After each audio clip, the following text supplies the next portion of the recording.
Hello student, कैसे हैं आप लोग। स्टूडेंट, आज की इस वीडियो में हम क्लास 12 हिस्ट्री यानी इतिहास का एक मोस्ट इम्पॉर्टेंट वीडियो लेकर आए हैं।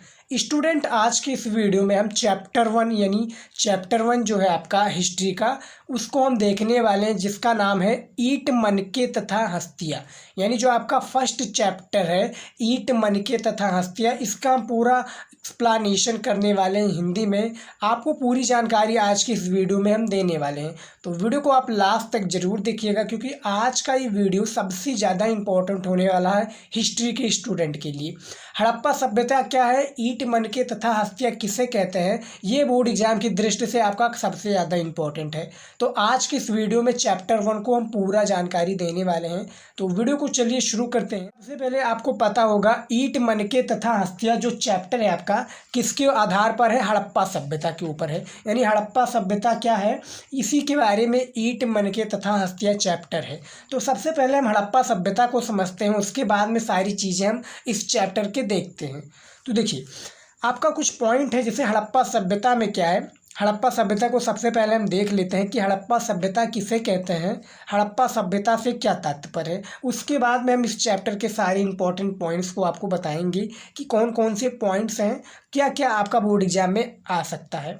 देखिए, हड़प्पा सभ्यता है, अब इसमें देखिए क्या है, दयाराम साहनी और राखल दास, क्या है, राखल दास बनर्जी की खोजों के आधार पर वर्ष 1924 में भारतीय पुरातात्विक सर्वेक्षण के डायरेक्टर जनरल जॉन मार्शल ने पूरे विश्व के सामने सिंधु घाटी में एक नवीन सभ्यता की खोज की, क्या है, नवीन सभ्यता की खोज की घोषणा की थी। इस सभ्यता को कांस्य युग की सभ्यता भी कहा जाता है, क्योंकि हड़प्पा सभ्यता के द्वारा कांसा, क्या है, कांसा धातु का प्रयोग सर्वाधिक किया गया। उत्खनन के दौरान मिली सर्वाधिक वस्तुएं कांसा धातु से निर्मित है। हड़प्पा सभ्यता के उत्खनन के दौरान हड़प्पा, मोहनजोदड़ो, कलिंबन, हुदड़ू, क्या है, चंद्रावली नामक स्थलों से अवशेष प्राप्त हुए, जो इस सभ्यता की विशिष्टता को, क्या है, प्रज्वलित करते हैं या विशिष्टता को प्रदर्शित करते हैं, जो कि इस प्रकार से हैं। तो हड़प्पा सभ्यता क्या होता है, बेसिकली जो दयाराम साहनी और राखलदास बनर्जी की खोजों के आधार पर जो 1924 में हड़प्पा सभ्यता की क्या हुई थी, खोज हुई थी। भारतीय पुरातात्विक के सर्वेक्षण में डायरेक्टर जनरल हैं जॉन मार्शल, ये पूरे विश्व के सामने सिंधु घाटी की एक नवीन सभ्यता की खोज की घोषणा की थी, जो कि आपके इस प्रकार से देख सकते हैं। और उसमें क्या है, देखिए, सभ्यता के उत्खनन के दौरान हड़प्पा, मोहनजोदड़ो, कलिंबन और चंद्रहुदड़ू, क्या है, चंद्रहदड़ू बनावली नामक स्थलों से अवशेष प्राप्त हुए, जो इस सभ्यता की विशिष्टता को प्रदर्शित करते हैं। तो हड़प्पा सभ्यता क्या है, 1924 में ये आया था, दयाराम साहनी और राखलदास बनर्जी की खोजों के आधार पर ये उत्पादित हुआ था। तो हड़प्पा सभ्यता किसे कहते हैं, हम इसको आपको बता दिए हैं। अब देखिए, इनमें इंपॉर्टेंट पॉइंट्स के आ जाते हैं जो इस चैप्टर में है। ईटी मनके तथा क्या है, ईट मनके तथा हस्तियाँ, इसमें चैप्टर में क्या है। तो देखिए, इसमें को जो इम्पोर्टेंट पॉइंट्स मैं आपको बता देता हूँ। पहला पॉइंट है आपका हड़प्पा सभ्यता, जो को हमने बता दिया है। दूसरा आपका आ जाता है हड़प्पा सभ्यता में जीवन निर्वाह के माध्यम। तीसरा आपका आ जाता है हड़प्पा सभ्यता की सामाजिक व्यवस्था। चौथा है हड़प्पा सभ्यता की शासन व्यवस्था। पांचवा है हड़प्पा सभ्यता के सबसे नियोजित शहरी केंद्र मोहनजोदड़ो के बारे में। 6 है आपका हड़प्पा सभ्यता का पतन। तो ये 6 पॉइंट है, 6 पॉइंट के पॉइंट भी हैं, यानी हड़प्पा सभ्यता है तो हड़प्पा सभ्यता के भी पॉइंट्स हैं। उसी आधार पर जो 6 पॉइंट है, इनके भी एक एक पॉइंट है, इनका भी अलग अलग स्वरूप है, तो उसको भी देख लेते रखिएगा। जो आपका हिस्ट्री का फर्स्ट चैप्टर है आपके लिए सबसे ज़्यादा इंपॉर्टेंट है, क्योंकि बोर्ड एग्जाम की दृष्टि से सबसे ज़्यादा इन्हीं से आपका क्वेश्चन आता है। यदि आप पिछले ईयर का मॉडल पेपर भी चेकआउट करेंगे तो बोर्ड एग्जाम में जो हिस्ट्री में आपका आता है, सबसे ज़्यादा ये क्वेश्चंस आते हैं और इन्हीं से क्वेश्चंस आपके बनते हैं, ये आपको याद रखना है। अब देखिए, जो हमारा अगला पॉइंट क्या आ जाता है, हड़प्पा सभ्यता में जीवन निर्वाह के माध्यम। यानी जो हड़प्पा सभ्यता में जीवन निर्वाह के माध्यम है वो क्या थे। लेकिन उससे पहले हम आपको बता देते हैं हड़प्पा सभ्यता के प्रमुख कौन के, जो प्रमुख केंद्र थे उनका नाम क्या है। तो हड़प्पा सभ्यता के भैया यही कुछ कितने थे, 4-5 केंद्र थे, मैं आपको बता देता हूँ। पहला आपका हड़प्पा हो गया, दूसरा होगा मोहनजोदड़ो, तीसरा कलिंबन, चौथा क्या है, जंदुदड़ु, क्या है, जंदुदड़ु। उसके बाद में पांचवा आपका आता है लोथल, 6 आपका बनावली, जो कि आप यहाँ पर पूरा देख सकते हैं। मैं आपको दिखा दूं फिर से, ये आप देख सकते हैं जो हड़प्पा सभ्यता के क्या थे, प्रमुख केंद्र थे। मैं आपको दिखा दूं, ये देखिए हड़प्पा, जोदड़ो, कलिंबन और जन्हुदड़ु, बनावली नामक स्थलों से जो है अवशेष प्राप्त हुए। तो ये सब चीज़ें जो है क्या है, हड़प्पा सभ्यता के प्रमुख केंद्र थे। अब इनके आधार पर आप थोड़ा थोड़ा पढ़ सकते हैं, हम आप आगे बताएंगे कि क्या है इसका पूरा माजरा। तो हड़प्पा सभ्यता में जीवन निर्वाह के माध्यम के बारे में सबसे पहले हम देख लेते हैं। देखिए हड़प्पा सभ्यता में जीवन के लिए क्या है, जीवन के लिए जिन तरीकों का प्रयोग किया जाता था उनमें कृषि एवं पशुपालन मुख्य रूप से शामिल थे।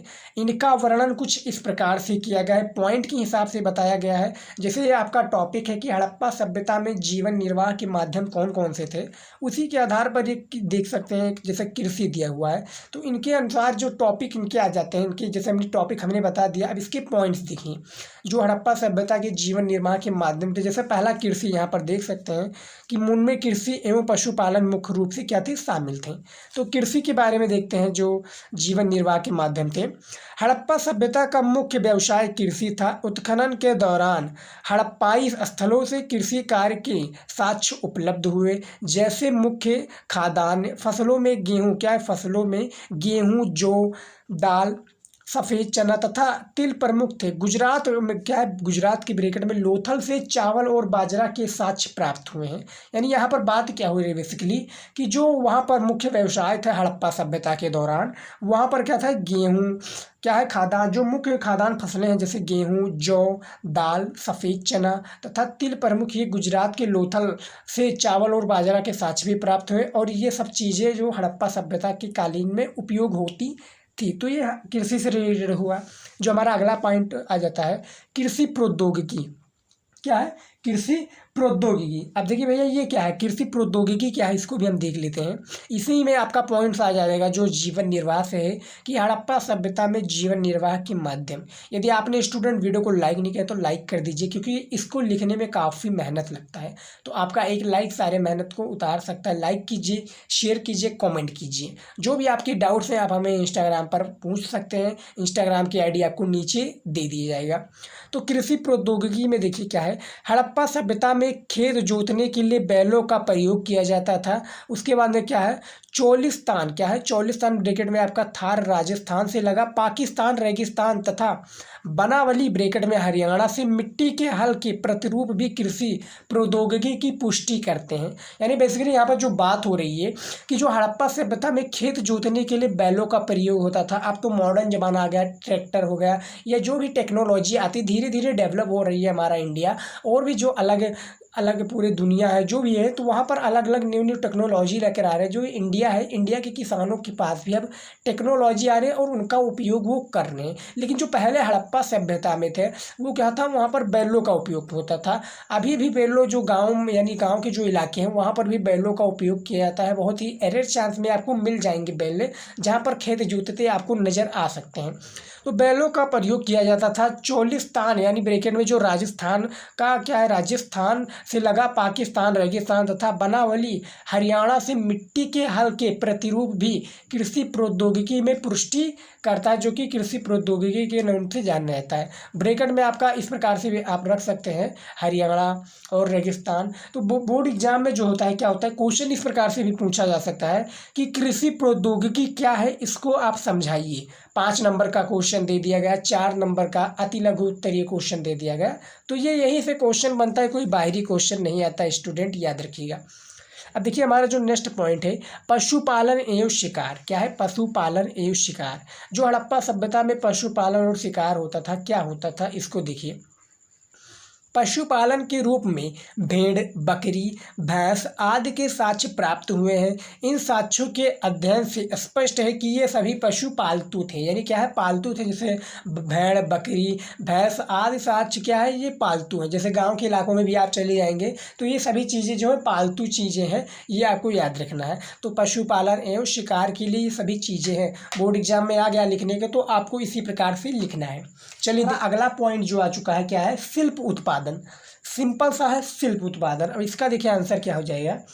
शिल्प उत्पादन में इसके कुछ पॉइंट्स के हिसाब से दिया गया है, जिसे आप देख सकते हैं। जैसे हड़प्पा सभ्यता में शिल्प उत्पादन के लिए सर्वाधिक प्रसिद्ध स्थल क्या है, चंगुदड़ो था। शिल्प में मनके बनाना, शंखों की कटाई और धातु फर्म और क्या है बाँट को निर्माण करना, ये सभी शिल्प उत्पादन में शामिल थे। दूसरे पॉइंट में देखिएगा, दूसरा जो इसका है शिल्प उत्पादन में विशिष्ट क्या है, विशिष्ट केंद्रों के अतिरिक्त मोहनजोदड़ो तथा हड़प्पा जैसे बड़े शहरों में भी शिल्प उत्पादन का कार्य किया जाता था। जो हड़प्पा और क्या है मोहनजोदड़ो तथा हड़प्पा जैसे जो बड़े शहर थे, इसमें ये सभी चीज़ें कार्य किया जाता था। शंखों की कटाई, धातु फर्म, मोहर निर्माण, बाँट बनाना, तो ये सब जो थी मोहनजोदड़ो और हड़प्पा में दोनों में किए जाते थे। ये आपको याद रखना है। उसके बाद में देखिए हमारा जो अगला पॉइंट आ जाता है, ये अगला टॉपिक है, सॉरी ये अगला टॉपिक है। हमने टॉपिक और पॉइंट, टॉपिक क्या होता है, जो आपका 6 टॉपिक है, जैसा कि मैं आपको शुरुआत में बताया था 6 टॉपिक है। अब उसके जो पॉइंट्स निकलते हैं उसको भी हम आपको बताएंगे, क्योंकि पॉइंट्स जो बताएंगे वो भी आपके लिए ज़रूरी है, बोर्ड एग्जाम में भी आपका आ जा सकता है। देखिए व्यापार क्या है, इसको पहले हम देख लेते हैं कि व्यापार कहते किसे हैं। देखिए बाजार एक कच्चे माल की उपलब्धता एवं पूर्ति के कारण ही व्यापार के दोनों पहलू क्या है, व्यापार के दोनों पहलू ब्रैकेट में आप देख सकते हैं स्थानीय और सिंधु क्या है, स्थानीय और सुदूर ब्रैकेट बंद दृष्टिगत होते हैं। दूर के क्षेत्रों से कच्चा माल प्राप्त करने के लिए व्यापारिक केंद्रों के आसपास बस्तियां बसाई गई थी। यानी क्या जो व्यापारिक केंद्र हैं इसके आसपास क्या है बस्तियां बसाई गई थी, जो कि व्यापार के अंतर्गत आता है। ये आप देख सकते हैं इसका परिभाषा, कि बोर्ड एग्जाम में पूछा जा सके कि व्यापार भैया किसे कहते हैं, व्यापार क्या होता है, व्यापार से लाभ क्या होता है, तो आगे देखेंगे आप। लेकिन जो है यहाँ पर व्यापार की बात हो रही है, तो व्यापार में यही आपका रहता है कि बाजार एक कच्चे माल की उपलब्धता क्या है, कच्चे माल की उपलब्धता एवं पूर्ति के कारण ही व्यापार के दोनों पहलू को दृष्टिगत होते हैं। दूर के क्षेत्रों से कच्चा माल प्राप्त करने के लिए व्यापारिक केंद्रों के आसपास बस्तियां बसाई गई हैं, जो कि व्यापार के अंतर्गत आती है। अब भाई हमने व्यापार जो टॉपिक है इसको पढ़ लिया। अब इसके हेडिंग्स को देखिए। हेडिंग है आपका पश्चिमी एशिया के साथ व्यापारिक संबंध, यानी यहाँ पर व्यापार आप देख सकते हैं, तो व्यापारिक यहाँ पर आप देख सकते हैं इसका जो पॉइंट में आता है। तो पश्चिमी एशिया के साथ व्यापारिक संबंध क्या है, इसको भी हम सबसे पहले देख लेते हैं। देखिए नई पुरातात्विक खोजों एवं अनुसंधानों से क्या है, अनुसंधानों में स्पष्ट हुआ है कि हड़प्पा वासी सुदूर क्या है, हड़प्पा वासी सुदूर अरब प्रायद्वीप में स्थित ओमान से भी कच्चे माल का आदान प्रदान करते हैं। क्या है, जो हड़प्पा वासी सुदूर अरब प्रायद्वीप से स्थित में जो ओमान से क्या है कच्चे माल का आदान प्रदान करते हैं, ये पश्चिमी एशिया के साथ व्यापारिक संबंध है। अब इसके भी जो भैया है, जैसे व्यापार जो हमारा टॉपिक है, इसके पॉइंट पश्चिमी एशिया के साथ व्यापारिक क्या है संबंध है, लेकिन इसके भी पॉइंट है, यानी जो पश्चिमी एशिया है इसके भी पॉइंट्स हैं, आपको दिखा दूं मैं। जैसे कि आप देख सकते हैं मोहरे व मुद्रांकन। अब इसके देखिए क्या है, मोहरे और मुद्रांकन में इसका परिभाषा देखिए। हड़प्पा सभ्यता में मोहरे और मुद्रांकन का प्रचलन एक विशिष्ट क्या है, विशिष्ट विशेषता थी। अनेक पुरातत्वविदों ने मोहरों और मुद्रांकन को हड़प्पा सभ्यता की सर्वोत्तम पुरावस्तु माना है। क्या है, सर्वोत्तम पुरावस्तु माना है, जो कि मोहरे और मुद्रांकन के अंतर्गत आती हैं। ये आप देख सकते हैं। अब इसके भी पॉइंट देखिए भैया, लेकिन पॉइंट जो है आपका पश्चिमी एशिया के साथ व्यापारिक संबंध है। अब उसके ही पॉइंट है कि कितने व्यापारिक संबंध हैं, कौन कौन से हैं, वो इसमें बताया गया है, हेडिंग के द्वारा बताया गया है, कि ताकि आपको पूरा क्लियर रहे, पूरा कॉन्सेप्ट क्लियर है कि माप तोल क्या है, मोहरे व मुद्रांकन क्या है, ये आपको। अब देखिए माप तोल में क्या जाता है, हड़प्पा की अपनी क्या है, हड़प्पा की अपनी विकसित माप तोल प्रणाली थी। माप तोल के लिए बाँटों का प्रयोग किया जाता था। ये बाँट चर्च नामक पत्थर द्वारा बनाए जाते। क्या है, जो चर्च नामक पत्थर हैं बाँट बनाए जाते हैं। आप जानते होंगे जब सामान कहीं ये बाज़ार में आप कहीं लेने जाते हैं, तो जो पुराने जो गांव के इलाके हैं या सब्जी लेने जाते होंगे, तो वहाँ पर बाँट में दिया जाता है, यानी बाँट से तौला जाता है कि 1 किलो लेना है, कि 5 किलो लेना है, कि 1 पौवा लेना है, कि जितना 250 ग्राम लेना है, 500 ग्राम लेना है, जितना भी लेना है, तो बाँट के द्वारा गाँव के इलाकों में नापा जाता है। अब तो आ गया है कंप्यूटर कांटा, जिससे सारी चीज़ें होती हैं, आपको समझ में आता होगा। तो ये माप तोल के अंतर्गत आता है। क्या है, माप तोल जिसे तराजू कहते हैं ना, उसी के आधार पर बाँटों का प्रयोग होता है और चर्ट नामक पत्थर से हड़प्पा सभ्यता में ये बनाया जाता था। ये आपको समझ में आ गया। अब देखिए इसकी भैया पॉइंट क्या है, हमारा नया पॉइंट आ चुका है, हड़प्पा सभ्यता की सामाजिक व्यवस्था। हड़प्पा सभ्यता की सामाजिक व्यवस्था क्या है, इसको भी देख लेते हैं। इसका परिभाषा देखेंगे, जो भी हम टॉपिक देखेंगे, जो भी पॉइंट्स देखेंगे, सबसे पहले हम उसका परिभाषा देखेंगे, फिर उसके हम हेडिंग्स देखेंगे कि हेडिंग कौन कौन से आते हैं। ये आपको याद रखना है। चैप्टर 1 आपका सबसे ज़्यादा इम्पोर्टेंट है, इसलिए इम्पोर्टेंट है क्योंकि हिस्ट्री के बारे में बताया गया है और 100 नंबर का आपका बोर्ड एग्जाम में पूर्णांक होता है। अब भैया जब 100 नंबर का पूर्णांक होता है तो मेहनत भी आपको करना होगा ताकि आप 100 में से 90 या 85 तो मार्क्स लेकर ही आएँ। तो मेहनत अभी से स्टार्ट कर दीजिए स्टूडेंट, क्योंकि बहुत ही कम समय है आपके पास, 5-6 महीने बचे हुए हैं, तो इसी में आप जमकर मेहनत कर दीजिए। टॉपर बनने से आपको कोई नहीं रोक सकता, ये आपको याद रखना है स्टूडेंट। तो देखिए हड़प्पा सभ्यता की जो सामाजिक व्यवस्था है ये क्या है, इसको भी हम सबसे पहले समझ लेते हैं। देखिए पुरातत्वविदों के अनुसार क्या है, जो पुरातत्वविदों के अनुसार हड़प्पाई समाज में संस्कृति के विविध पक्ष दिखाई देते हैं। ये विविधता धार्मिक और रहन सहन की पद्धतियों पर आधारित होती हैं। जो रहन सहन की पद्धतियाँ हैं इस पर ये आधारित होती हैं। क्या है, सामाजिक व्यवस्था, ये याद रखिए। अब देखिए जो हड़प्पा सभ्यता की जो सामाजिक व्यवस्था है इसका परिभाषा हमने दे दिया है, लेकिन जो इसके हेडिंग्स हैं जैसे जीवन शैली, आप देख सकते हैं पहला हेडिंग आ चुका है जीवन शैली। अब इसको भी हम देखते हैं कि जीवन शैली होती क्या है भैया। हड़प्पा सभ्यता में सामाजिक व्यवस्था में जीवन शैली का क्या महत्व है। देखिए हड़प्पा स्थलों क्या है, हड़प्पा स्थलों से प्राप्त पुरा वस्तुओं के आधार पर रहन सहन के स्तर को 2 भागों में विभाजित किया गया है। क्या है, विभाजित किया है। नंबर पहला पर है सामान्य जीवन, दूसरा है विलासितापूर्ण जीवन। तो जीवन शैली के आधार पर हम थोड़ा आपको बता दें कि सामान्य जीवन क्या है और विलासितापूर्ण जीवन क्या है। तो देखिए सबसे पहले आप पहला देख लीजिए जो है सामान्य जीवन। सामान्य जीवन में क्या होता है कि उपयोग की वस्तुएं चिन्हित किया गया है। उपयोग वस्तुओं में जो कि पत्थर अथवा मिट्टी जैसे सामान्य पदार्थों से आसानी से बनाई जा सकती हैं, जैसे चकिया क्या है, मृदभांड, सुइया, झावा आदि को सम्मिलित किया गया है, जो कि सामान्य जीवन में हो सकता है। अब देखिए दूसरा जो हमारा आता है विलासितापूर्ण जीवन। अब ये क्या होता है भैया, इसका आधार दुर्लभ एवं कीमती वस्तुओं को बनाया गया है।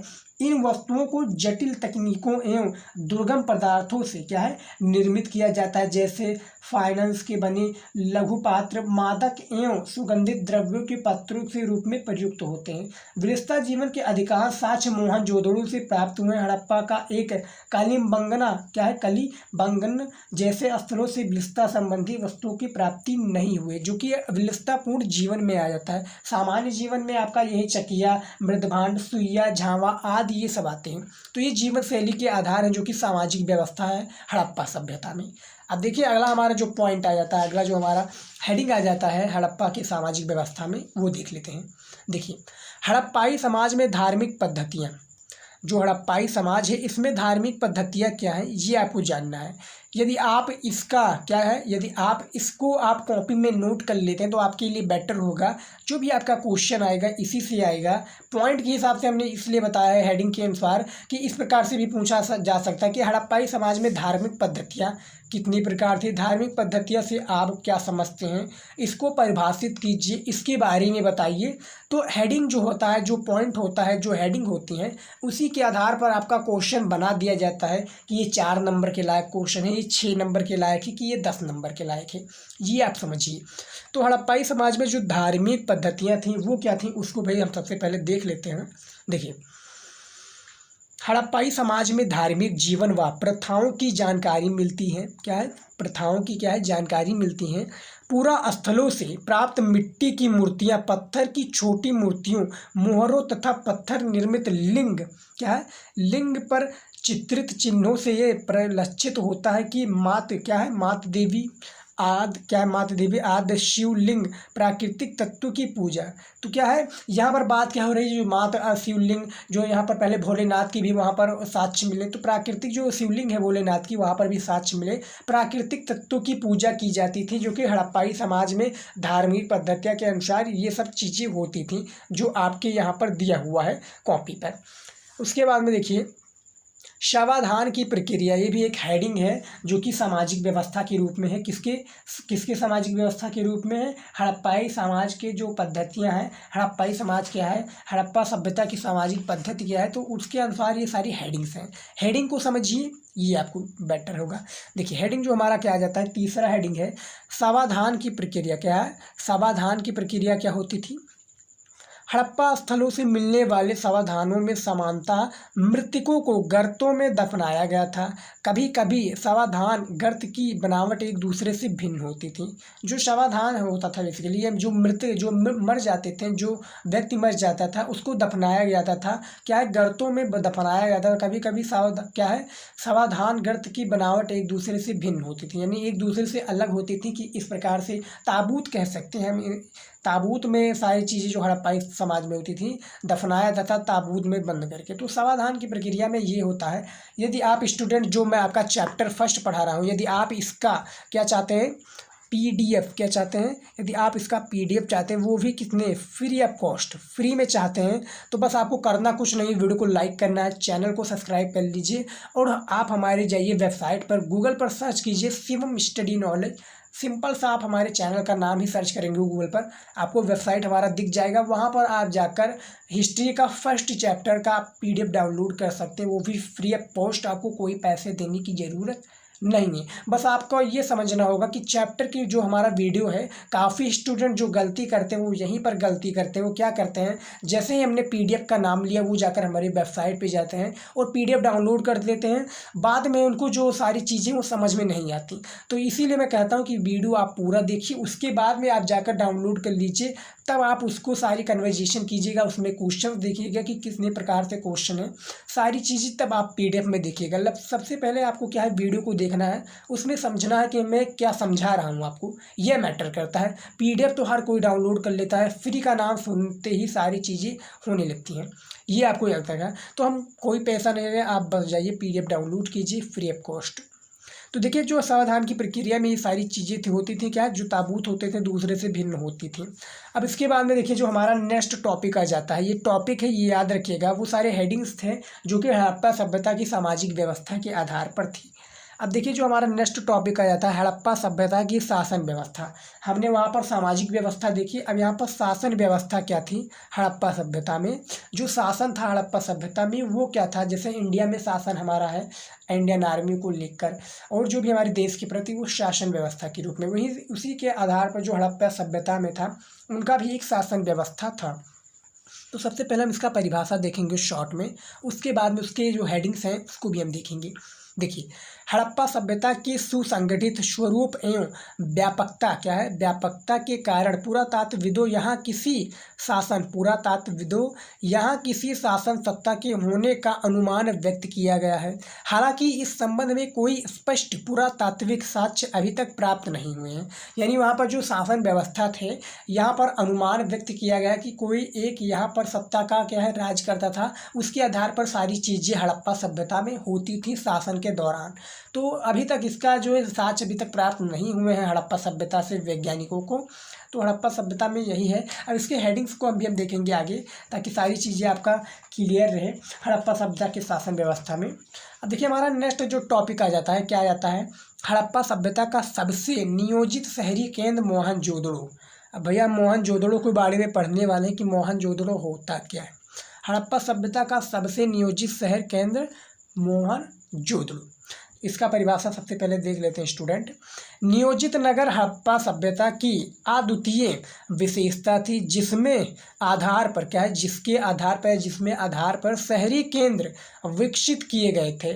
दुर्ग स्थापत्य, गृह स्थापत्य और जल निकासी का आधुनिक पद्धतियों से निर्माण हुआ था, जो कि मोहनजोदड़ो में इन सभी चीज़ें के द्वारा हुआ था। अब इसके जो हेडिंग है मोहनजोदड़ो वाला नियोजित शहर केंद्र, उसको भी देख लेते हैं। देखिए बस्ती एवं शहर निर्माण, क्या है, बस्ती एवं शहर निर्माण। अब ये क्या होता है भैया, काफ़ी स्टूडेंट कमेंट करेंगे कि सर जो बस्ती एवं शहर निर्माण है ये क्या होता है, तो जो मैं आपका पॉइंट बता रहा हूँ, टॉपिक बता रहा हूँ, उसके ही ये सारी हेडिंग है। यानी जैसे कि हमने आपको सार्वजनिक वो सामाजिक व्यवस्था बता दिया, उसके बाद में शासन व्यवस्था बता दिया, हड़प्पा सभ्यता में प्रमुख केंद्र क्या थे, हड़प्पा सभ्यता में जो जीवन का निर्वाह होता था, यानी जो व्यक्ति थे उनके जीवन का निर्वाह क्या होता था, पश्चिम एशिया के साथ व्यापारिक संबंध क्या थे, हड़प्पा सभ्यता की सामाजिक व्यवस्था की थी। तो ये सारे जो टॉपिक हैं उसके पॉइंट्स हैं हम आपको यहाँ पर बता रहे हैं, ये आपको समझना जरूरी है। देखिए, बस्ती एवं शहर निर्माण, जिसमें मोहनजोदड़ो एक विशाल क्या है, विशाल शहर था, 125 हेक्टेयर क्षेत्र में फैला हुआ था। मोहनजोदड़ो के नगरों का विभाजन निम्नलिखित 2 भागों में हुआ था। 125 हेक्टेयर क्षेत्र में फैला था। बोर्ड एग्जाम में आपका बहुविकल्पीय में क्वेश्चन पूछा जा सकता है कि जो मोहनजोदड़ो था वो कितने हेक्टेयर के क्षेत्र में फैला हुआ था, तो 4 विकल्प 2 दिए जाएंगे, उनमें से आपका 125 वाला सही हो जाएगा, 3 गलत हो जाएंगे। 1 नंबर यहाँ पर दे दिया जाएगा, ये आपको याद रखना है।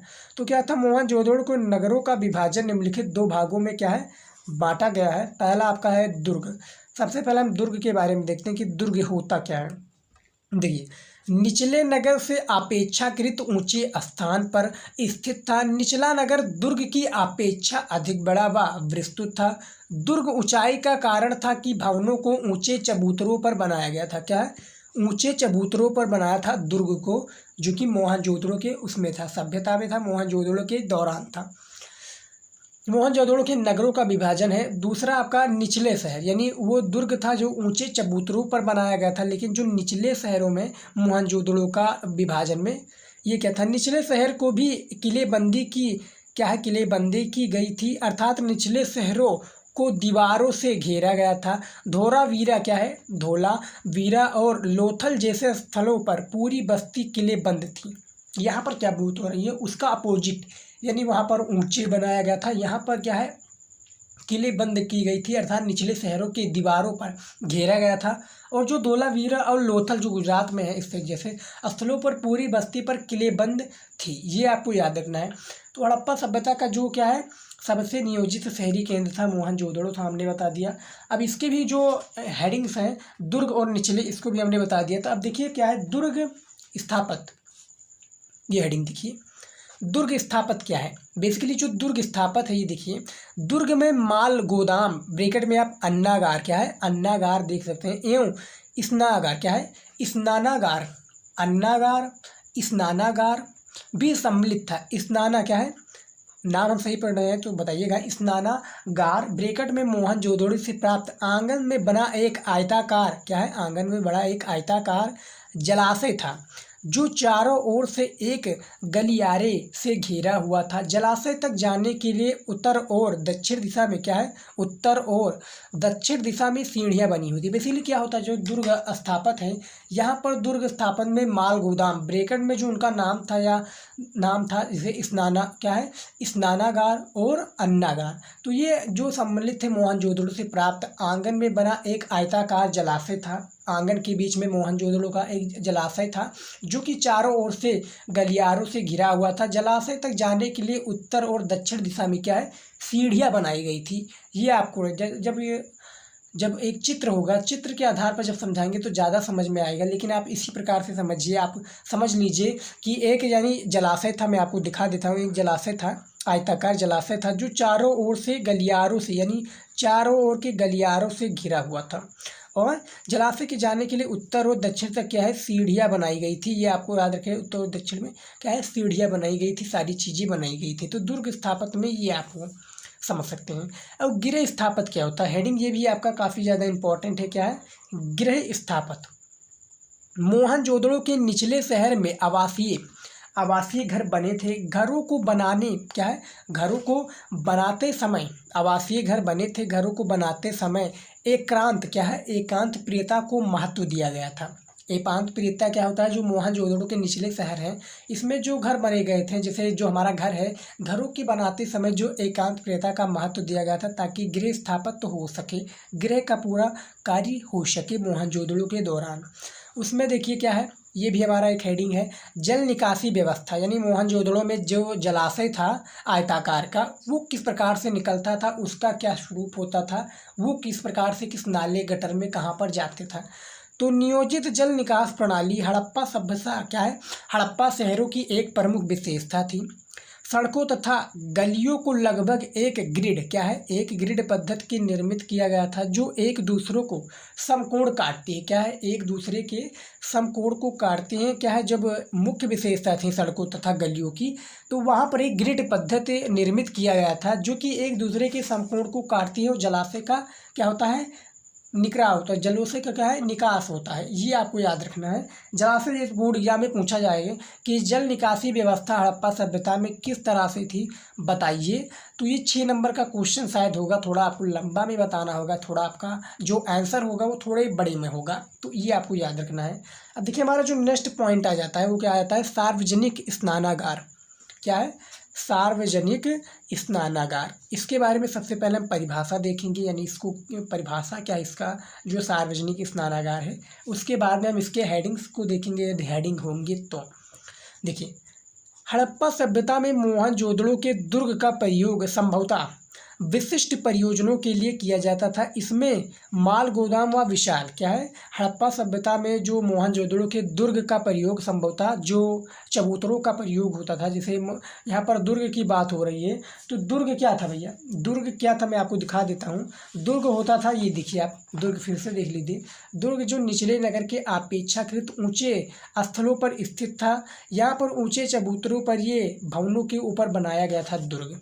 तो सार्वजनिक स्नानागार में ये आप देख सकते हैं, इसका भी एक अलग वो है, यानी इसका पूरा आप देखिए परिभाषा। स्नानागार सम्मिलित है। विशाल स्नानागार आंगन में बना एक आयताकार जलाशय था। जो विशाल स्नानागार था, जो चबूतरे के ऊपर बनाया गया था, उसके भी बीच में क्या था, स्नानागार सम्मिलित था। विशाल स्नानागार आंगन में बना एक क्या है, आयताकार जलाशय था। जलाशय के किनारों पर ईंटों को जमा कर तथा क्या है, ईंटों को जमा कर तथा जिप्सम के गारे का प्रयोग इसे जलबंद किया गया था। इसके तीनों कक्ष होते थे, इसके क्या है, तीनों कक्ष होते थे। अब 3 कक्ष कौन कौन से होते थे मैं आपको बता दूं, इसके 3 कक्ष कौन कौन से होते थे। देखिए, इसके 3 जो कक्ष होते थे, ईंटों को जमा कर तथा जिप्सम। अब क्या होता है, जिप्सम के चारों चीज़ों जो है, जो जिप्सम होता था, गारे का प्रयोग, जिप्सम के गारे, जैसे ईंटों, जैसे हमारे यहाँ माटी के गारे से सारा चीज़ें जो गांव के रिलेटेड होता है, जो घर मकान बनता है, तो जो कच्चा करना होता है, यानी जैसे हमें टाड़ा डालना, या जो भी देहाती भाषा में रख लीजिए टाड़ा डालना, तो उसके नीचे क्या है, माटी बिछाया जाता है। फिर सारी चीज़ें जो होती हैं उसको कच्चा करने के लिए होता है। सेम इसी प्रकार से जिप्सम के गारे का प्रयोग कर ईंटों को जमा कर जिप्सम के गारे का प्रयोग इसे जलबंद किया गया था। इसके तीनों ओर कक्ष होते थे। ये आपको समझना है किसमें, सार्वजनिक स्नानागार में। जो हमारा अब नेक्स्ट टॉपिक आ चुका है, हड़प्पा सभ्यता का पतन।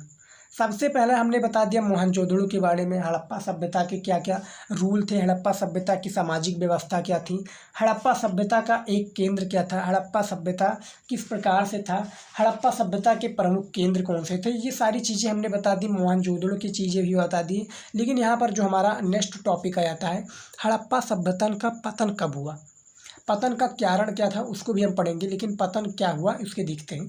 हड़प्पा सभ्यता से प्राप्त साक्ष्यों के अनुसार 1800 ईसा पूर्व तक चोली क्या है, 1800 ईसा पूर्व तक चेलिस्तान क्या है, चोलिस्तान जैसे क्षेत्रों में हड़प्पा स्थलों का पतन हो गया था। जबकि गुजरात, हरियाणा तथा पश्चिमी उत्तर प्रदेश की ओर नई आबादी हुई, बस्तियों में जनसंख्या बढ़ने लगी। क्या है, गुजरात, हरियाणा तथा पश्चिमी जो उत्तर प्रदेश है, इसमें नई आबादी हुई, बस्तियों में जनसंख्या क्या है, बेसिकली धीरे धीरे बढ़ने लगी। इसी का पतन का है।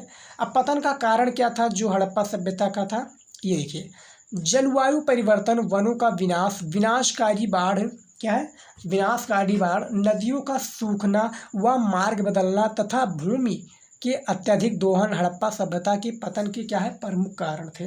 बोर्ड एग्जाम में ये आपका पूछा जाता है, हर साल कभी कभी पूछ लिया जाता है, लगातार पूछ लिया जाता है कि पतन क्या है, हड़प्पा सभ्यता का पतन का कारण स्पष्ट कीजिए।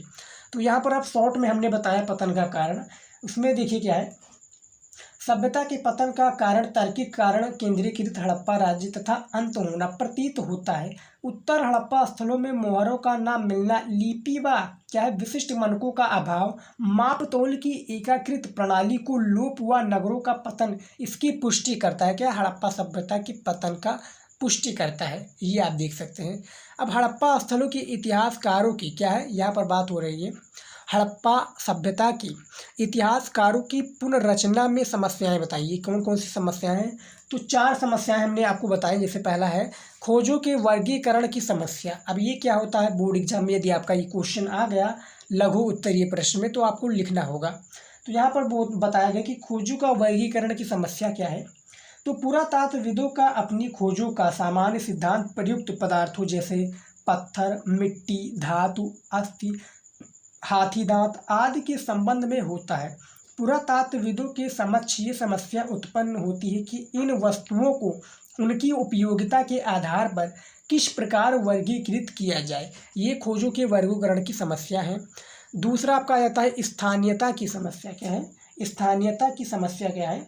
हड़प्पा सभ्यता की खुदाई में अनेक ऐसी वस्तुएं प्राप्त हुई जिनके निर्माण स्थान की पहचान करना कठिन है। स्थानीयता की ये समस्या है। पुरातात्विक व्याख्या की समस्याएं बताइए, तो इसको भी आप समझिए। पुरातात्विक व्याख्या की समस्याएं संभवतः सबसे अधिक धार्मिक प्रथाओं की पुनर्निर्माण के प्रयासों सक्षम आती हैं। आरंभिक पुरातात्विक तो क्या है, आरंभिक पुरातात्विदों को लगता था कि कुछ वस्तुएं जो असामान्य और अपरिचित लगती थी संभवतः धार्मिक महत्व की होती थी। ये आपका पुरातत्व व्याख्या की समस्या है। अब आ जाता है हमारा आखिरी चौथा लिपि की समस्या। यानी लिपि की समस्या क्या होती थी कि ये सर्वविदित क्या है, ये सर्वविदित है इनकी कभी तक हड़प्पा सभ्यता की लिपि को पढ़ा नहीं जा सका है। लिपि का अपठनीय होना इतिहास की पुनर्रचना की मार्ग में एक बड़ी बाधा है, जो कि हड़प्पा सभ्यता के इतिहास की पुनर्रचना में समस्याएं आती हैं। ये आपका है। तो देख सकते हैं हमने पतन का कारण बता दिया। हड़प्पा सभ्यता का पतन क्या है था, किस क्षेत्रों से, जैसे क्षेत्रों में यहाँ पर बात हो रही है पश्चिमी उत्तर प्रदेश, हरियाणा, गुजरात का लोथल। तो जो नई जैसे अब प्रेजेंट टाइम में आप देखेंगे, सर्च करेंगे कि भारत का सबसे अधिक जनसंख्या वाला राज्य, तो वो उत्तर प्रदेश है, जो कि प्रेजेंट टाइम में 25 करोड़ जनसंख्या लेकर ये राज्य बैठा हुआ है। तो सबसे ज़्यादा क्या है, धीरे धीरे जनसंख्या बढ़ने लगी भारत में, तो वहाँ पर क्या होने लगी, हड़प्पा सभ्यता का पतन होने लगा। पतन का कारण यही था स्टूडेंट। तो ये आप देख सकते हैं जो हमारा फर्स्ट चैप्टर है, इसके हमने सारी चीज़ें हमने आपको बता दिया हैं जो कि इस चैप्टर से रिलेटेड था। हड़प्पा सभ्यता क्या होता है, हड़प्पा सभ्यता के कितने पॉइंट्स हैं, हड़प्पा सभ्यता क्या क्या क्या पतन के कारण है, हड़प्पा सभ्यता का जीवन निर्वाह क्या होता था। तो ये सारी चीज़ें मैंने आपको बता दिया जो कि हड़प्पा सभ्यता क्या है। हड़प्पा सभ्यता में जीवन निर्वाह क्या क्या होता था। हड़प्पा सभ्यता के जो प्रमुख केंद्र थे, जैसा कि प्रमुख केंद्र क्या था, आपका प्रमुख केंद्र था क्या है, हड़प्पा है, मोहनजोदड़ो है, उसके बाद में क्या है, कलिंबर है, और क्या है, चन्हदड़ो, बनावली। ये सारी चीज़ें जो थी क्या थी, हड़प्पा के सभ्यता की क्या थी, एक केंद्र थी।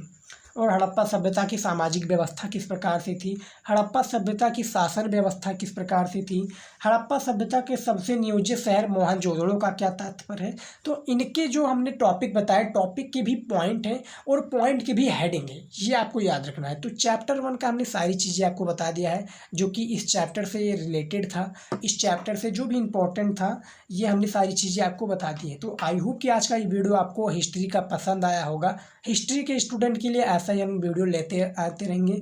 आज हमने फर्स्ट वीडियो बनाया है, ऐसे ही हमारा सेकंड चैप्टर आएगा, थर्ड चैप्टर आएगा, जिसमें हमने सारी चीज़ें बताई हैं, आपको सारा फुल एक्सप्लेनेशन किया है हिंदी में। तो आज की इस वीडियो में बस इतना ही। आई होप कि आज का वीडियो पसंद आए तो वीडियो को लाइक कीजिएगा, शेयर कीजिएगा अपने दोस्तों के साथ, चैनल को सब्सक्राइब कीजिएगा। मिलते हैं नेक्स्ट वीडियो में। जय हिंद।